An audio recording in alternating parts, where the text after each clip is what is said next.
All right, now we're doing 7Q Nice Array. This is by Aweleshetu, and 90% of people like it. A nice array is defined to be an array where for every value in the array, there is also an element in -1 or in +1 in the array. Examples, you'll see here that there's a 2 and a 3, which they're next to each other, and a 9 and a 10, which they're next to each other. So that makes it a nice array, sequentially I'm talking about. And then 2 and 3 are sequentially are sequential pairs, and then 3 and 4 are sequential pairs, and so this is a nice array. But here there's no 5 and no 3 to be paired up with this 4, so it's not a nice array.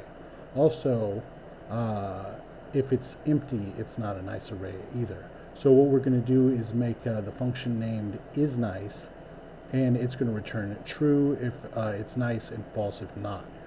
All right, so first thing we got to do is take care of this empty array business. Actually, that's the second thing we got to do. First thing we got to do is declare some variables. We're going to let, result equals 0. And then we're also going to let length equal r.length. All right? And now we're going to say if r does not equal, undefined,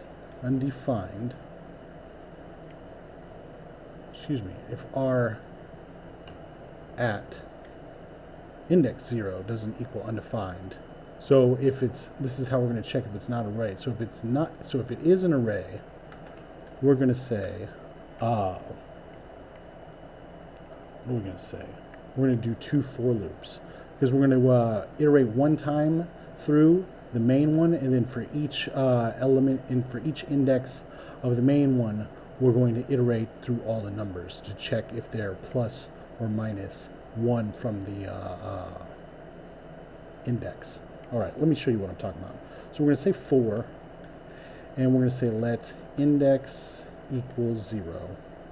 And while index is less than length, we're going to say index plus plus, and then we're going to do this. All right, and we can just do this again.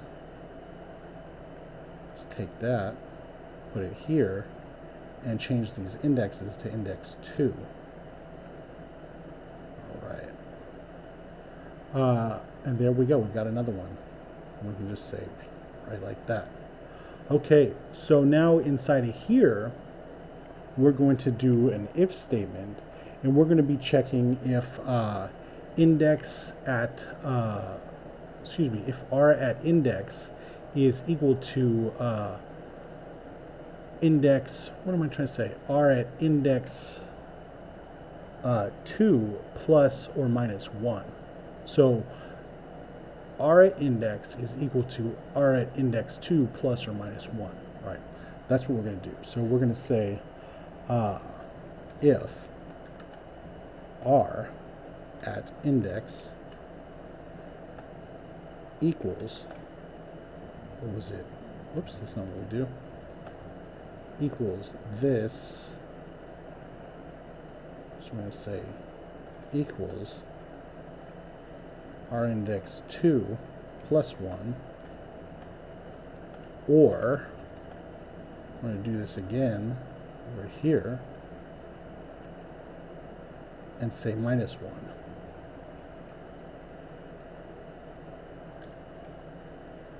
Then we're going to say, what are we going to say? We're going to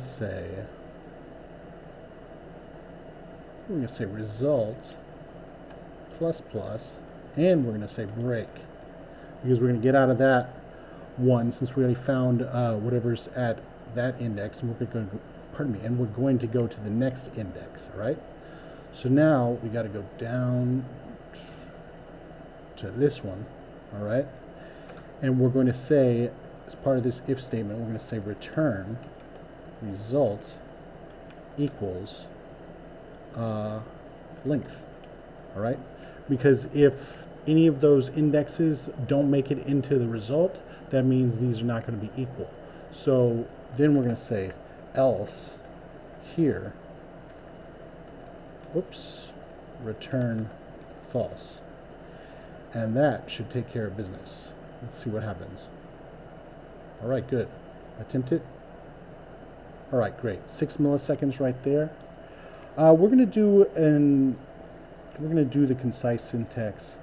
It's a little bit better, but we've got some rare methods that we're going to be using on this one. Well, rare for these videos at least. So what we're going to do is we're going to say, what are we going to say? We're going to take this out of here. We're going to call it const. All right. We're going to change this to equals r. And we're going to get this stuff and get it out of here. All right. Now, I'm going to go to the next line just because I don't have too much space for this one. First thing we're going to do is we're going to say r.length. And we're going to say if that does not equal 0, just like on the other one, what are we going to say? What are we going to say? We're going to use a good old ternary operator on the next line, and we're going to say r.every. All right, and this every method tests whether all elements in the array pass the test implemented by the provided function, and it returns either true or false. So what we're going to say is .every. Let me show you the syntax real quick. The syntax we're going to use is this element and then a arrow with an expression after it. All right. So we're going to say element with an arrow, and for the expression, we're going to say r.sum. All right. And then we're going to do another one. Excuse me. Let me tell you what r.sum is. R.sum method tests whether at least one element in the array passes the test implemented by the provided function. If it returns true if in the array it finds an element for which the provided function returns true. Otherwise, it returns false, and it doesn't modify the array.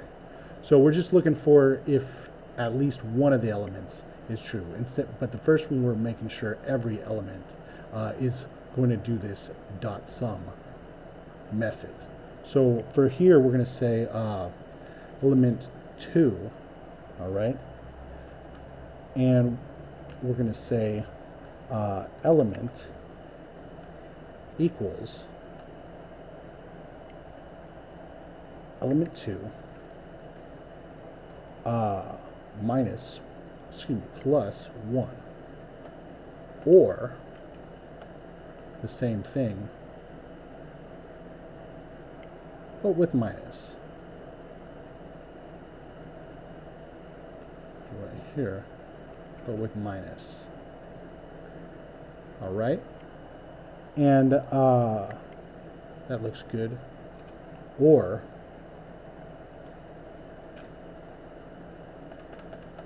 we're going to return false. All right, let's go back over this. So for every element of the array, like element 1, we're going to go look and see if we're going to go back through the array, just like with the 2 for loops, and see if the element 2 plus 1 equals the original element, or if whatever minus 1 does it too. And that will hopefully get us what we want. All right, it does. Let's attempt it. 6 milliseconds. All right, it's a tie because they pretty much do the same thing. So let's just submit this one. And very much like this one, let's go to My Solutions. Just me on this, best practice in my opinion, and we'll see you next time.